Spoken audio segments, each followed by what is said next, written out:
കാസർഗോഡ് മഞ്ചേശ്വരം ഭാഗത്ത് മോഷണം പതിവാകുന്നു. ഉപ്പളയിൽ വീട് കുത്തി തുറന്ന മോഷ്ടാക്കൾ 5 പവൻ സ്വർണവും 30,000 രൂപയും കവർന്നു. സംഭവത്തിൽ മഞ്ചേശ്വരം പോലീസ് അന്വേഷണം ആരംഭിച്ചു.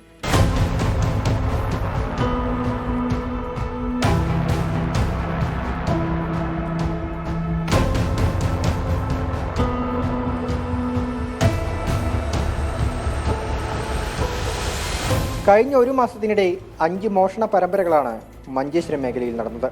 ഉപ്പള, കുമ്പള, മംഗൾപാടി പ്രദേശങ്ങളിലായിരുന്നു ഭൂരിഭാഗവും.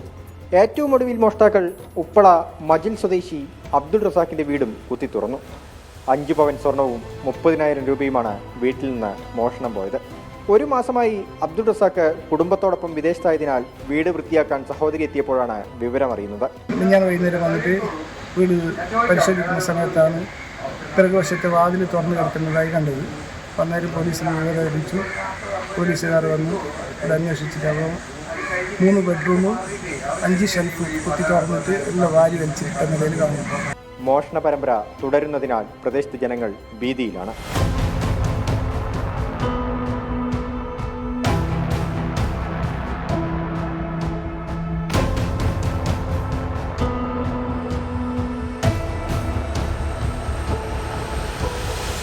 സംഭവത്തിൽ മഞ്ചേശ്വരം പോലീസ് അന്വേഷണം ആരംഭിച്ചു. 24 കാസർഗോഡ്. ലോകത്തെവിടെയായാലും ഏത് സമയത്തും 24 വാർത്തകളും ഓഗ്മെന്റഡ് റിയാലിറ്റി പാക്കേജുകളും എക്സ്പ്ലെയിനറുകളും വിശദമായി കാണാൻ ഞങ്ങളുടെ യൂട്യൂബ് ചാനൽ നിങ്ങൾക്ക് സബ്സ്ക്രൈബ് ചെയ്യാം.